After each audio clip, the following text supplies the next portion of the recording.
Sarah El Haïry, bonjour. Vous êtes secrétaire d'État à la jeunesse et à l'engagement, et on va parler de la jeunesse, puisque cette jeunesse, elle sera à l'école lundi. Elle sera à la fac, dans des amphis, elle passera des partiels, des examens dans des salles bondées.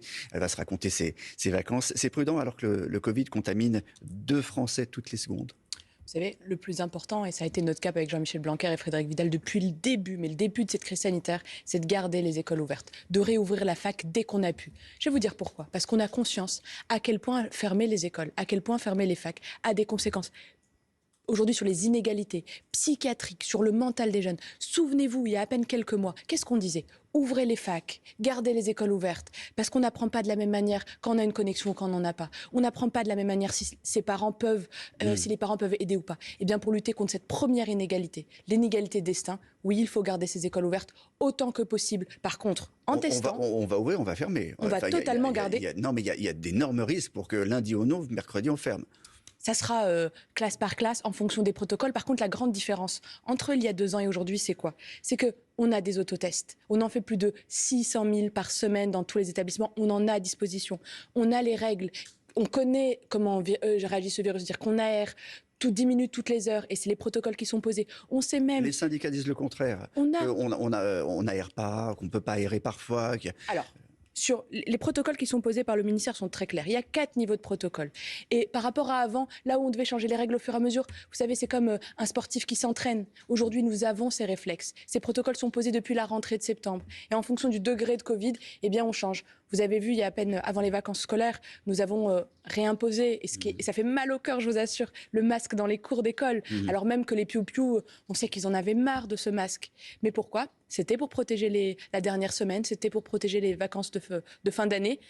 Aujourd'hui, plus que jamais, je crois que l'école, c'est le lieu qui permet à chacun que ce Covid, que 2 ans de crise sanitaire, ce virus contre lequel on lutte, eh bien, ne crée pas des inégalités plus importantes que ce qu'on connaît déjà. Pour les étudiants qui vont passer des partiels, encore une fois, et qui vont être malades, il y aura une tolérance. Comment ça va se passer ? La ministre de l'Enseignement supérieur a posé un cadre extrêmement clair. Les règles sont simples. Il n'y aura pas de passe vaccinal ou sanitaire pour passer ces examens. Ah, ça, c'est important de le dire. Bien sûr, c'est important de le dire. Par contre, toutes les personnes qui sont testées positives, évidemment, ne doivent pas aller aux examens puisqu'il y a des sessions de rattrapage ou des sessions, en fait, pour pouvoir repasser ces examens si on est malade. Évidemment, c'est le bon sens. Encore une fois, il faut être dans une responsabilité individuelle. La responsabilité collective que le gouvernement a, que l'État a, que la puissance publique a, c'est de pouvoir soigner chacun. Mais chacun doit être dans un acte de responsabilité. Se tester avant, c'est mieux, c'est plus sain, c'est plus serein pour passer des examens en toute qualité. Et vous savez, j'ai entendu un débat s'ouvrir sur présentiel ou pas présentiel chez les étudiants. On s'est battu pour avoir ce présentiel, parce qu'ils l'ont demandé, parce que ce sont aussi la valeur des diplômes, l'impact. Vous vous souvenez encore, il y a à peine quelques mois, on parlait de diplôme Covid. C'est une chose d'avoir des classes de 20, de 30 et d'être en présentiel, c'est une autre chose d'avoir des amphis, et des amphis qu'on sait parfois bondés dans les facs. Des amphis où on est assis, des amphis où on est masqué, des amphis où on est à distance, et surtout des amphis où chacun a la responsabilité en amont, parce que ce sont des adultes et des citoyens. Ils sont responsables, les jeunes ? Bien sûr que oui. Vous savez, j'ai jamais vu une jeunesse, et la nôtre en particulier, aussi mobilisée. Elle n'a pas subi cette crise. Elle a pris en pleine face des contraintes, des réductions de joie, de bonheur, des choses qu'on aime faire et qu'on ne peut pas faire. Voyager, sortir en boîte, faire la fête avec ses copains en toute insouciance. Oui, tout ça, ça a été réduit. Mais qu'est-ce que j'ai vu, moi, dans notre jeunesse ? C'est une jeunesse qui va dans les assos. C'est une jeunesse qui crée le tracker pour avoir des doses et savoir où est-ce qu'elles sont, les doses. C'est des jeunes qui ont rejoint les pompiers. Moi, j'ai vu des jeunes qui, au contraire, au lieu de se dire ils ont subi la crise, ils ont été des acteurs qui nous ont permis de tenir à l'image des soignants. Passe vaccinal, quand même, sera obligatoire dès 12 ans. Bien sûr, mais franchement, quand vous regardez la question du pass vaccinal dès 12 ans, aujourd'hui, le pass sanitaire est applicable dès 12 ans. 80% des jeunes entre 12 et 17 ans sont vaccinés. 80%. Et on continue à augmenter au fur et à mesure. Schéma vaccinal complet. Mais oui, c'est plus de 4 millions de jeunes. C'est pas eux les anti-vax. Alors pourquoi leur interdire de faire la fête pour le Nouvel An ? Alors pourquoi leur interdire d'aller en boîte de nuit ? Parce que c'est très difficile. Alors, mais je comprends. Ouais. C'est toujours ce côté à quel moment tu peux pas. On leur interdit pas de faire la fête. Ça, ce n'est pas juste. On les limite, c'est pas vrai. C'est pas juste. Le nouvel an, on on va vraiment limiter, Il on va sera pas, vraiment bien les empêcher. sûr. Il faudra. Présence policière, fermeture des bars. Il faut se réinventer. Qu'est-ce qui est pire? De se dire qu'on ferme tout et qu'on met le pays sous cloche comme on a dû le faire la dernière fois? Non. Cette fois-ci, on a une arme qu'on n'avait pas il y a 2 ans. On a un apprentissage qu'on n'avait pas il y a 2 ans. C'est quoi? C'est de dire, on a le vaccin, on a des autotests, on a 1 million de tests qui se font chaque jour. 1 million de tests. On a vu des jeunes se tester avant d'aller voir leur famille, leurs grands-parents. Moi, je leur dis quoi? Franchement, profitez évidemment de votre nouvelle année, mais de manière soft, d'une manière réinventée, d'une manière en plus petit comité. Testez-vous avant d'aller en soirée, évidemment. Mais vous savez qu'ils vont aller en soirée. Mais bien sûr. La jeunesse n'est pas là pour obéir. Et encore moins un préfet, et encore moins un ministre. Les règles, elles sont pas... Et c'est là où c'est intéressant. Les règles qu'on pose, c'est pour embêter personne. C'est qui notre ennemi? C'est pas le gouvernement, c'est le virus. C'est le virus qui dirige. C'est le virus notre ennemi et c'est contre lui qu'on lutte. Et donc ces restrictions, quand elles sont posées, elles sont évidemment pour lutter contre ce virus et rien que contre ce virus. Et évidemment qu'on a envie d'avoir une jeunesse qui a soif d'avenir et qui a envie de croquer cette nouvelle année à pleines dents, bien sûr. Mais il faut aussi on puisse se réinventer. Moi, ce que je vois, ce qu'elle me dit, c'est s'il vous plaît, ne fermez pas les bancs de la fac. S'il vous plaît, gardez une vie normale, ne reconfinez pas, ne mettez pas de restrictions trop lourdes qui feraient qu'on revienne 100% en distanciel dans les cours. Eh bien, pour faire tout ça, il faut qu'on fasse gaffe. Et pour faire gaffe, test, gestes barrières et vaccins. Il y avait tout ça pour aller à des concerts. Hein. Et puis finalement, on a mis des jauges. Donc avec beaucoup de concerts qui s'annulent, évidemment, et une colère qui monte. Soyons honnêtes. Il y a des concerts qui s'annulent, il y a des spectacles qui s'annulent. Tous les gros concerts. Mais même des spectacles. Moi, j'ai vu des spectacles s'annuler parce qu'il y avait des cas de Covid dans les troupes aussi. Et que finalement, malheureusement, parce qu'il y a des cas de Covid dans les troupes, on peut plus tenir le spectacle. Qu'est-ce qu'on aurait dit si on avait tout fermé? Là, qu'est-ce qu'on fait? On ne ferme pas les concerts. On pose juste une règle qui permet de baisser la pression. Ça, on n'est pas du tout comme il y a 2 ans. On ne dit pas interdit les concerts. On dit juste, concert assis, 2000 à l'intérieur, 5000 à l'extérieur. Mais beaucoup d'artistes disent, bon, si c'est comme ça, moi, j'annule, mais ça, après, je fais comme je peux, d'ailleurs. Franchement, c'est chacun sa responsabilité. Ou je me présente à la présidentielle. On va y arriver. Mais là, pour le coup, pour les concerts, je crois que le plus important, c'est de garder notre culture vivante, dynamique. Oui, en l'adaptant, bien sûr. Et c'est toujours mieux que de la fermer. Et il ne faut pas tomber dans le piège. Moi, je trouve que c'est un piège. Et franchement, c'est un piège beaucoup trop bas pour notre pays parce qu'on aime trop ça, d'opposer un peu de démocratie, culture, lutte contre le virus et culture. Pas du tout. On a besoin de notre culture, on a besoin d'une culture vivante. Certes, il y a des règles supplémentaires en cette période pour ne pas fermer encore une fois. Vaut mieux des concerts assis que pas de concerts du tout. Moi, je l'assume pleinement. Bon, et la colère des artistes, parce qu'elle est là. Ils le font avec ironie, mais quand les uns et les autres disent, moi aussi, je me présente, je remplace mon concert par un bandeau meeting. Vous savez, moi, j'appelle tous les artistes qui ont fait ça à s'engager pour lutter contre l'abstention, alors même qu'elle touche une jeunesse entière qui est, pour une partie d'entre elles, désabusée. On a besoin de se remobiliser, mais revenons à la réalité. Pourquoi les meetings politiques ne sont pas limités? Parce que la Constitution dans notre pays protège l'expression démocratique et protège l'expression du culte, la pratique du culte.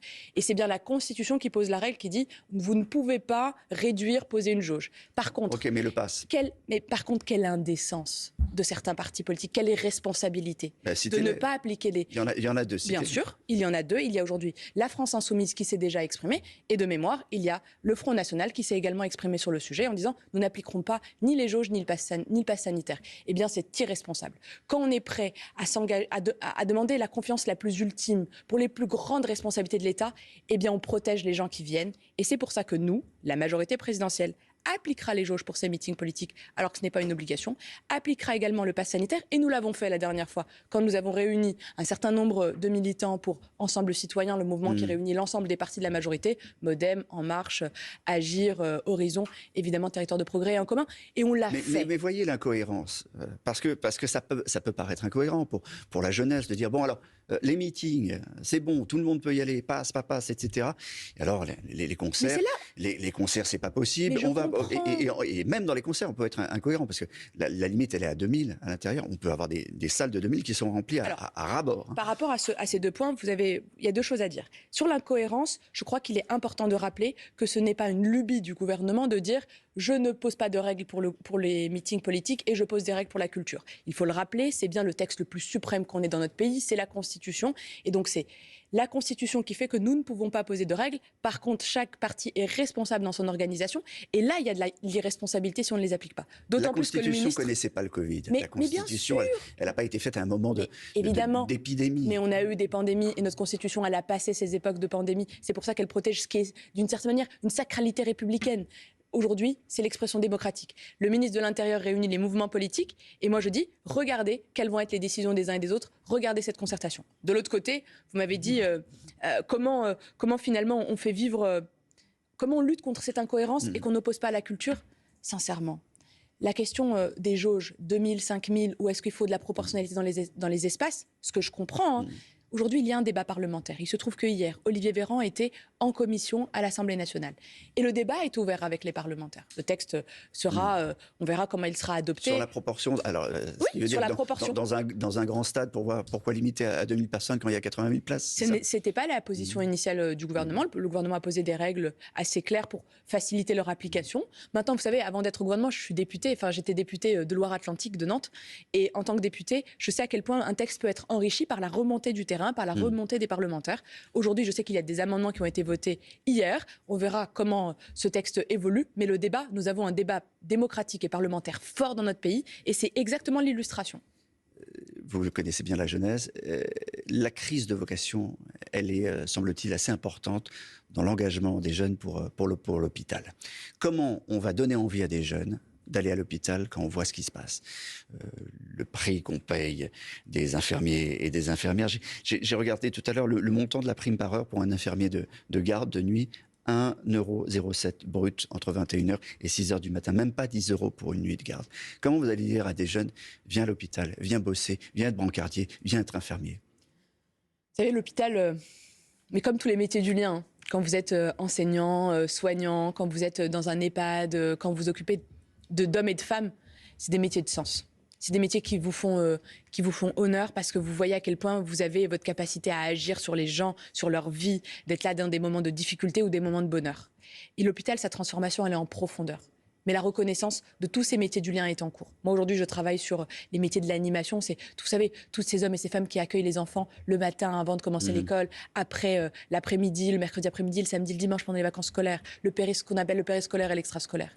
Mais à l'hôpital, c'est pareil. C'est comment on accompagne les valorisations, la revalorisation des salaires, bien sûr, et c'est ce que nous faisons avec le Ségur de la santé. C'est plus de 17 milliards, le Ségur de la santé. C'est pas une paille, 17 milliards. Non, donc, non, mais ça semble pas suffire. Tous les jours, toutes les heures, on a des médecins ici qui nous disent mais on n'en peut plus, manque de bras, on manque de bras. À tel point qu'il y a des réanimateurs qui se posent la question mais comment on peut avoir des services débordés par des gens d'ailleurs qui veulent pas être vaccinés pour la plupart? Est-ce que la question du tri d'ailleurs devrait se poser? Il y a plein de questions éthiques qui remontent en ce moment. Il y a des questions éthiques qui remontent, mais la question principale, c'est comment on répond structurellement à l'organisation de l'hôpital. Et pour ça, franchement, il y a pas de baguette magique en vrai. Il y a pas une action à faire, mais il y en a plusieurs. Repenser les investissements, repenser les moyens, engager plus, faire sauter le numerus clausus pour avoir plus de médecins, revaloriser les métiers et accompagner des carrières, mais aussi typiquement reconnaître l'engagement, mais énorme de certains soignants. Regardez la prime pour les infirmières en réanimation annoncée par le Premier ministre il y a quelques jours, 100 € net par mois supplémentaire. Ça a été l'objet d'une longue discussion avant. Mais tu fais pas ça sans la discussion avec les acteurs. Sinon, qu'est-ce qu'on nous aurait dit? Finalement, vous décidez tout seul dans votre coin. Non, mais c'est pas une prime Covid. Ce que je veux dire, ça a été présenté un peu comme une prime Covid, ça l'est pas. Aujourd'hui, c'est une prime qui vient renforcer l'augmentation qui est de 183 €, qui a été déjà posée pour les soignants. Aujourd'hui, une infirmière en fin de carrière, elle touche jusqu'à 3 000 € pour une garde de nuit. Vous savez, la bagarre sur le salaire n'est pas la bonne réponse pour l'hôpital. Il faut rémunérer correctement, il faut accompagner les carrières, il faut ne pas laisser de pression sur les gens. Comme les lits ne sont pas des meubles. Hein. Mais non! Ce sont des hommes et des femmes dont il faut accompagner le destin, la qualité de vie, l'équilibre entre la vie perso et la vie pro. Et pour ça, c'est un plan massif pour l'hôpital et c'est ce que nous faisons. La jeunesse est résiliente? Notre jeunesse, elle est magnifique, bien sûr, elle est résiliente. Franchement, elle a pas démérité, elle a pas à rougir. Vous avez vu les pics de tests avant le Noël? c'était qui? C'était les jeunes qui se testaient avant d'aller voir leurs grands-parents et leurs parents. Qui aujourd'hui a accompagné les maraudes? Qui a rejoint allez voir dans des centres de vaccination. J'étais à Rouen et puis j'étais également à Reims il y a quelques jours dans un centre de vaccination. Ce sont des jeunes chirurgiens dentistes, des jeunes infirmiers, des jeunes qui sont en interne, qui viennent en plus de leur job, en plus de leur métier, venir donner un coup de main. Franchement, je lui tire mon chapeau. Et puis deux, je suis tellement fière de les voir tous les jours que je me dis on a de la chance d'avoir une jeunesse aussi engagée. Merci Sarah El Haïry, secrétaire d'État à la jeunesse et à l'engagement. Merci d'avoir été l'invité de CNews.